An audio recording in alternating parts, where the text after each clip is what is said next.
alcaldesas y alcaldes municipales asistentes al Congreso Nacional de Municipios 2023, alcalde del municipio de Mosquera y presidente de la Federación Colombiana de Municipios, Giancarlo Gerometa Burbano, alcalde del municipio de Sevilla y vicepresidente de la Federación Colombiana de Municipios, Jorge Augusto Palacio, director ejecutivo de la Federación Colombiana de Municipios, Gilberto Toro, señora ministra y funcionarios del Gobierno Nacional aquí presentes, gobernadores departamentales, congresistas de la República, medios de comunicación locales y nacionales, y en general a todas las personas que aquí nos acompañan. Ya hemos tenido diversas instancias de diálogo en este que es el final del gobierno local, la fase última que se cruza con las elecciones y con las leyes que se han construido alrededor del sistema de garantías, que nosotros obviamente respetaremos. Fase final que por tanto tiene sus problemas alrededor de la ejecución presupuestal, de la contratación, etcétera. Hemos seleccionado, por razones de tiempo, de la fase que ustedes tienen en sus administraciones, 400 proyectos con fases avanzadas de ingeniería para iniciar construcción, diseño, fase 3 que llaman, proyectos que estaban allí, digamos, en diferentes instancias del gobierno nacional. Hemos hecho esa selección para que no se quedaran engavetados, como le sucede a muchísimos proyectos en Colombia, quizás los más protuberantes por las necesidades que podrían solucionar los proyectos de agua potable. Son billones de pesos en proyectos que desde hace años están engavetados, acumulados, que indudablemente no solo por el dinero, sino porque la contraparte es enfermedad, muerte de niños, tasas de mortalidad elevadas. El agua potable es un determinante de la salud y es fundamental como determinante de la salud, y da tristeza ver cómo los procesos administrativos han terminado engavetando las posibilidades de solución real, porque tanto técnicamente esos proyectos como financieramente pues están allí cumpliendo sus requisitos, pero sin que el proceso administrativo los vuelva una realidad. Pues hemos escogido 400 entre vías terciarias, vías campesinas, proyectos de agua potable, otro tipo de proyectos en Invías, en otras entidades del Estado, en el DPS, que se han vuelto fundamentales en este tema, y iniciamos la construcción en diversos municipios aquí presentes. La mayoría tienen que ver con ustedes. Esa relación entidad nacional y municipal para que estos proyectos no tengan siniestros y puedan realmente representar avances para la calidad de la vida de la gente, que al final, ¿para qué es un Estado? Si no es para que la gente pueda vivir mejor. 400 proyectos que se publicarán, ese listado, pues obviamente aquí no lo voy a mencionar, está allí, debe ser publicado y representa nuestra colaboración en la fase final de sus gobiernos. Obviamente, cualquier opinión que ustedes tengan alrededor de esos proyectos, muy seguramente quizás eran iniciativas de otros alcaldes antes, alcaldesas. La mirada de ustedes alrededor de ese tipo de proyectos es importante. Ustedes son, como muchos dirigentes políticos regionales, sabios en el conocimiento del territorio. Y es fundamental que las oficinas públicas nacionales, que tienen es lo contrario, mucha ignorancia sobre el conocimiento del territorio, se puedan complementar. Yo estoy absolutamente convencido que la política en Colombia, la política administrativa, la política de paz, las principales políticas del Estado colombiano pasan antes que nada por el territorio. Y el territorio se convierte como una especie de filtro, de prisma, que debería volver eficaz la política pública. En el tema de la paz sí que es absolutamente claro el hecho que realmente la paz en Colombia es una paz territorial. Acostumbrados a las grandes narrativas nacionales alrededor del tema de la paz y de la guerra, hemos olvidado, ese es un olvido mayúsculo, el que la paz concreta se construye en el territorio concreto. Que un territorio da unas condiciones de superación de la violencia diferentes a otros territorios. No hay una guerra nacional, en realidad. No hay un conflicto nacional, en realidad. Quizás hace tiempos eso se evaporó en el país. Lo que existe es una conflictividad territorial, unas economías ilegales que dan sustento a la violencia, territoriales, muy concretas, muy específicas, que para poderlas abordar necesitan de una mirada indudablemente territorial. La ignorancia sobre el territorio de las estructuras políticas nacionales del Estado no se puede mitigar sin la mirada territorial bastante profunda que en general tienen los mandatarios locales, las instancias ciudadanas locales. Por ello, el Plan Nacional de Desarrollo, por ejemplo, fue construido a partir de la participación de cerca de 250.000 personas en diálogos regionales y territoriales que cubrieron todo el territorio nacional. Esa mirada territorial que ojalá no se pierda en el plan de desarrollo cuando se convierta en ley, es de una gran riqueza. Le da la tonalidad de riqueza a un plan nacional de desarrollo que no es hecho por técnicos que asumen el poder, la tecnocracia, sino por la ciudadanía que en una democracia siempre tiene que asumir el poder. La técnica ayuda a la democracia, pero no la sustituye. Y ese proceso que se vivió alrededor de la construcción del Plan Nacional de Desarrollo, mirando el territorio, bajo la mirada del territorio, me parece fundamental. Entonces, estos 400 proyectos, cuyo listado se hará público hoy, ojalá, necesitan también de la mirada de ustedes, ahí donde los ubiquen, sean alcaldes o alcaldesas del sitio donde se realizará el proyecto y nos permitan tener ese feedback absolutamente indispensable con ustedes. El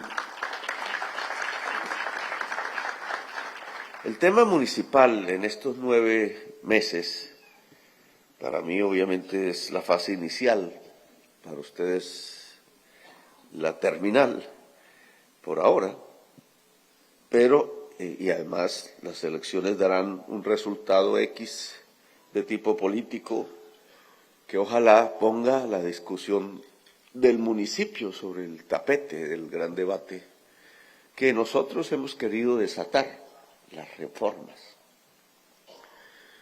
Un gobierno de cambio indudablemente es un gobierno de reformas. No se podría aislar la palabra cambio de la palabra reformas. No venimos para que las cosas sigan igual.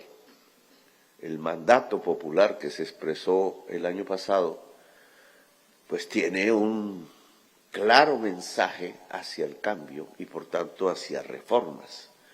¿Qué tan profundas? Dependerá de la movilización popular, del debate mismo de la sociedad colombiana.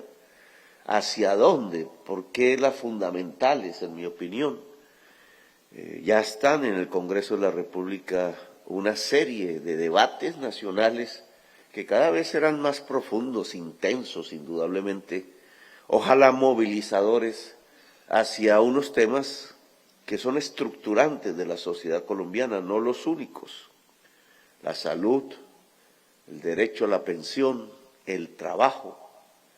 Son los temas que hoy por delante se han colocado en la prioridad de la agenda legislativa. Pero hay otros que tienen que ver con lo territorial, que me parece que deberíamos iniciar una discusión. Se planteó desde el año de la Constitución del 91 la tesis de la convergencia regional. Esa tesis lo que busca es que las regiones se equilibren, logren calidades de vida similares, capacidades institucionales similares, una profundización democrática, en el sentido de que la ciudadanía sea la verdadera dueña del municipio, del territorio, de la región. La convergencia regional creo que ha fracasado en Colombia. Si lo miramos a la luz de estadísticas, después ya de más de 30 años de vigencia de nuestra Constitución y de búsqueda de ese propósito, los instrumentos creados en la ley, el Sistema General de Participaciones, que quizás es el principal, y otros, aquí han hablado de las regalías. Yo he tenido siempre una visión crítica sobre este tema del uso de las regalías en Colombia hasta la fecha. Me parece que se han evaporado los recursos. Ese sería otro tema de discusión, como si las regalías del petróleo y del carbón también están viviendo su fase final, cómo poder lograr que ese fondo pudiera desencadenar verdaderos procesos de reequilibrio con la naturaleza y de sociedad del conocimiento. Pero este tema de la convergencia regional, que ha fracasado hasta el momento y que implica, por tanto, un debate, una discusión y unos cambios, buscando eficacia, es decir, que las regiones converjan y no tengamos este sistema en donde las 2, 3 ciudades más grandes del país van conquistando espacios indudables de calidad de vida, de superación de problemas, pero la distancia respecto al territorio que yo llamo excluido es cada vez más grande. Cada vez la brecha es mayor.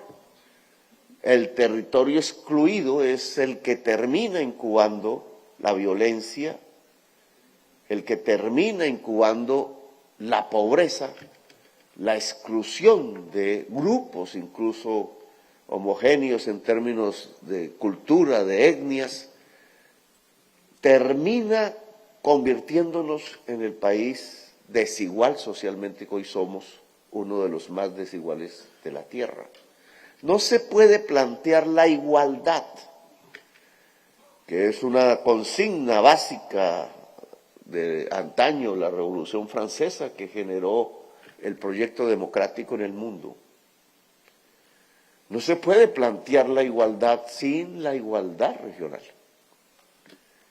La mirada territorial aquí se vuelve fundamental para conquistar una bandera, que es la igualdad, la solidaridad o fraternidad. La igualdad regional no está funcionando en Colombia. Y eso nos debería llevar a examinar una serie de temas. Mencionaría aquí 3 para el debate. Son muchos más, indudablemente. La crisis climática. Aquí algún alcalde lo mencionó. La crisis climática que acabamos de vivir, una de sus consecuencias, no será la última ni la más grave, pero ya la que vivimos fue bastante grave. Prácticamente nos pasamos los meses del año pasado, los finales del año, entre el agua, solucionando problemas de emergencia. Decía en una reunión con ustedes, los gobiernos ahora en todo el mundo van a ser gobiernos de emergencia. Se sale de una, se entra a la otra. Finalmente esa tranquilidad administrativa que uno podría leer en la ley y en la Constitución no existe. Vamos de emergencia en emergencia. Ustedes vivieron y gobernaron la enfermedad. Todavía, digamos, no hemos salido de ella. Se supone que por lo menos la fase más terrible pasó, pero ya estamos ante otra, la crisis climática, en términos de inundaciones, de derrumbes, de destrucción de infraestructura, de gentes, 1 millón de damnificados que viven mal, en albergues hoy, sin mayores soluciones. Una región entera quedó incomunicada, Nariño, el sur, como aquí también se planteó. No tanto se combinó una causa climática con otra geológica. La falla que hay allí pasa por debajo de Hidroituango y recorre en esa distancia todo el país. Hay ciudades construidas encima de esa falla, Armenia, por ejemplo, y por tanto los riesgos y los peligros son grandes. Ya está anunciándose un cambio de sismología del volcán del Ruiz, detectado por los científicos, cambio sustancial. No puede uno predecir, en esas cosas la predicción falla mucho, pero es el riesgo permanente, la emergencia permanente. Gobiernos que se tienen que desenvolver en medio de la emergencia, de la urgencia. Entonces la crisis climática debería llevarnos a una serie de cambios institucionales, sabiendo que además va a ser más grave hacia adelante. ¿Cómo nos ordenamos alrededor del agua? ¿Cómo respetamos el espacio del agua en territorios concretos?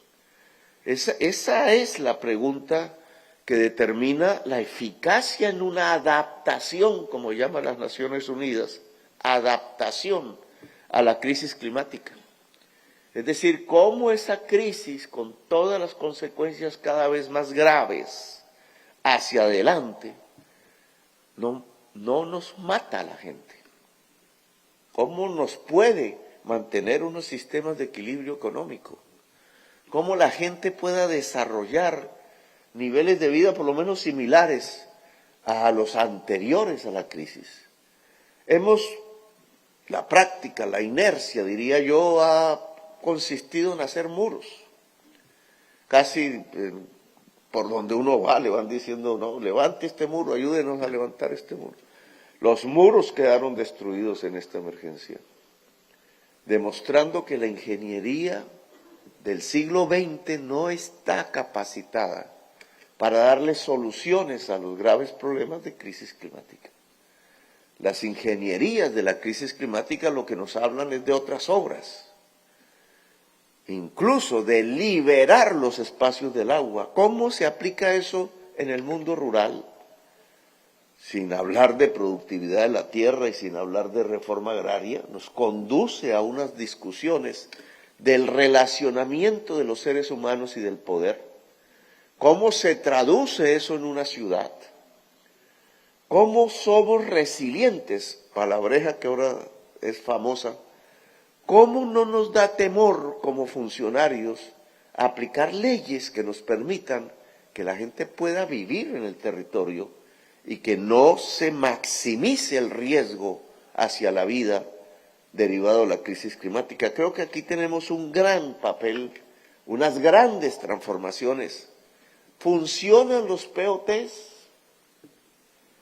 Nos ha gustado, yo soy un enamorado del tema porque como alcalde pues era uno de los instrumentos que más usábamos. Lo quise reformar y nos tumbaron la reforma, porque obviamente el ordenamiento territorial tiene que ver con el poder y los intereses económicos. Pero si los POT no han funcionado en realidad en el país, entonces tendríamos que cambiar las normas alrededor del ordenamiento territorial, entrar a una discusión sobre este tema, un tema que es territorial, municipal, y que a mí me gustaría que ustedes empezaran a debatir. Hay un segundo tema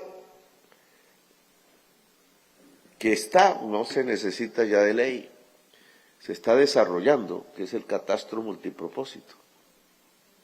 El catastro multipropósito puede fortalecer financieramente el pequeño municipio, sobre todo aquellos municipios pobres en medio de la riqueza, como suele suceder en el Caribe colombiano, en el Magdalena Medio y en muchos otros lugares del país, porque el atraso en el avalúo lleva al empobrecimiento presupuestal, por tanto a la incapacidad institucional, cuando hay riqueza que queda privadamente beneficiada, sin que haya un tránsito de una parte de esa riqueza hacia lo público y hacia la solución de las necesidades públicas.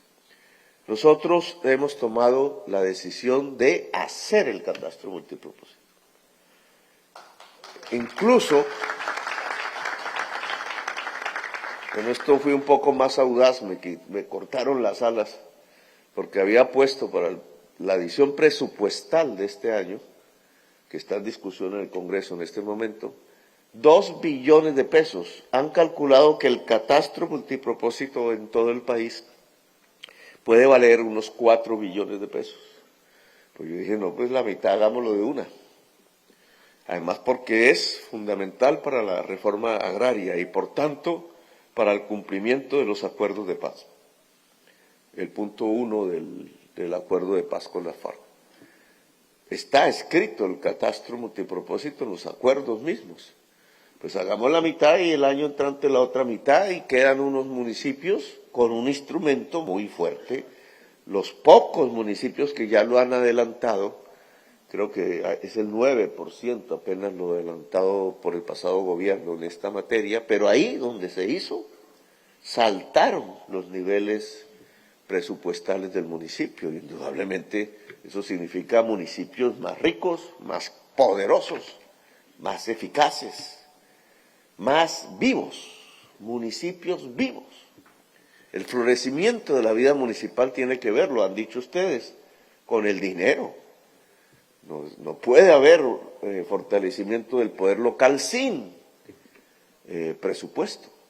Y por tanto, el catastro multipropósito, que se redujo de 2 billones a medio billón, aún sigue siendo ambiciosa la meta. Lo que pasa es que yo soy más ambicioso, porque quisiera que los cambios se dieran más inmediatamente. Pero tendremos un avance sustancial si se logra ejecutar esa partida presupuestal, si el Instituto Agustín Codazzi, que tiene problemas institucionales, logra dar el salto y entregarle a una porción grande del país catastro multipropósito. Este es un tema que es fundamental en la vida municipal. Claro, a la gente en general pues no le gusta pagar más impuestos.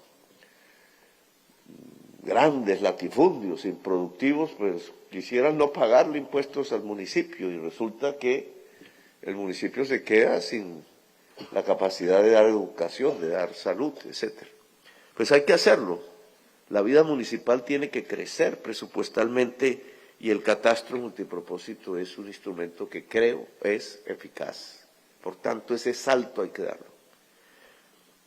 Y el tercer tema, alrededor de la convergencia regional, aquí todavía no hablamos de igualdad. Municipios más ricos son más ricos, municipios más pobres pueden seguir siendo más pobres. La institución colombiana que se creó para este tema es el que hoy se llama Sistema General de Participaciones, que tiene una raíz allá en la Constitución del 86, que se llama el situado fiscal, las transferencias. El Sistema General de Participaciones no ha funcionado como un mecanismo igualador de las regiones. La fórmula se trató de construir, yo recuerdo en mi vida parlamentaria, varias veces discutimos este tema, reforma, pero la fórmula de la repartición, con una variable aquí, otra allá, entonces que las necesidades básicas y satisfechas, pero entonces se equilibra con el volumen de población. Total, es que la fórmula no ha dado igualdad. Y yo creo que deberíamos discutirlo en el Congreso de la República. No estoy muy seguro si en el próximo periodo, que se junta con elecciones regionales precisamente, habrá que analizarlo un poco más, pero debe discutirse de nuevo el Sistema General de Participaciones, con un primer objetivo, que la fórmula de las transferencias de recursos de la nación hacia los municipios lleve a más igualdad entre las regiones en Colombia. Es decir, región más pobre debe recibir más que proporcionalmente que lo que hoy recibe. Esto obviamente trae unas discusiones serias en el Congreso, difíciles. Es una de las discusiones más difíciles que se dan en un Congreso de la República, porque cada región va planteando su propio interés. Pero, y eso así es en una democracia, pero debería haber esa filosofía central, que el sistema general de participaciones genere igualdad regional, convergencia regional, para quienes no les gusta la palabra igualdad. Y quisiéramos recoger una propuesta que viene de la alcaldesa de Bogotá, que está en otra institución que yo creé, Gilberto, las capitales, que es básicamente que nuestras reformas van a tener que cambiar el sistema general de participaciones por su efecto. Por ejemplo, la educación, la niñez que se ha dejado al ICBF desde hace décadas, y el ICBF se ha dejado a una serie de construcciones que yo llamo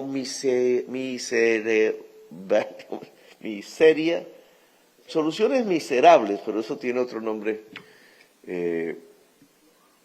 para la niñez de Colombia, que debería ser nuestra prioridad. Entonces nosotros, por ejemplo, no tenemos preescolar, que es una solución de calidad para un grupo de edades de la primera infancia, entre 3 y 5 años en general. La Constitución lo ordena, 3 años de preescolar. Ese no es un capricho. Si la niñez de Colombia pasara toda por 3 años de preescolar, en medio del juego nace el amor al saber. En medio del juego nacen los afectos. Y esos afectos, los juegos del corazón, y esos saberes, los juegos del cerebro, terminan construyendo al ciudadano y a la ciudadana del futuro, a la vanguardia que puede llevar a la nación colombiana hacia metas muchísimo más superiores que las que hemos logrado hasta ahora. Generalmente allí no nace el sujeto de la violencia, nace el sujeto de los derechos y de la paz. No tenemos preescolar. Hay unos municipios que lo han logrado por su fortaleza financiera, hay unos esfuerzos privados para clases medias, medias altas, etcétera, pero no hay un sistema público de preescolar en Colombia. Que no debería quedar ese grupo de niños en el ICBF, sino en la escuela, en el jardín. Entonces, eso se logra si modificamos el SGP, el Sistema General de Participaciones, que es un objetivo que quisiera que ustedes adelantaran, pues, la discusión para cambiar la ley. Eso significa más recursos, porque obviamente al cabo de los años irá apareciendo con una mayor transferencia financiera los jardines infantiles, el profesorado especializado, generalmente femenino, en la atención de la niñez, la atención integral de la niñez, una niñez en el municipio que sea más feliz. Si es más feliz, Colombia será más feliz. Entonces, ese es un objetivo que nos proponemos introducir. Indudablemente la reforma a la salud va a tener implicaciones. Si se va a montar, ojalá sea así, el sistema preventivo y de atención primaria fuerte, los centros de atención primaria, la fuerza de la salud en el territorio, pues esto tiene que ver con el Sistema General de Participaciones. Si la ley se crea, hay que crearle la fortaleza financiera a ese propósito. y a esa escala municipal. No es un proyecto, digamos, de escala nacional, aunque cubra toda la nación. Su resorte es municipal, porque esos médicos, esas médicas, esos equipos de enfermería cubriendo los distritos de salud, son distritos de salud que están en los municipios. Por tanto, aquí el papel del municipio es importante, y es importante, no es el único, y tiene que estar financiado. La reforma a la salud lleva a una reforma del sistema general de participaciones. Y dejo hasta ahí porque no me voy a alargar. Son 3 temas de convergencia regional. Creo que el tema de la convergencia regional debe ser debatido en Colombia. El Plan Nacional de Desarrollo habla de ese capítulo. No sé qué tanto lleva a que cerremos brechas. Esa es la discusión hoy en el Congreso, pero este tema hay que abrirlo como una discusión para que no existan en Colombia territorios excluidos, municipios excluidos, bolsones de la pobreza, bolsones de la violencia, bolsones de las economías ilegales, sino que haya democracia y justicia social a lo largo y ancho del territorio nacional. Gracias por haberme escuchado, muy amables.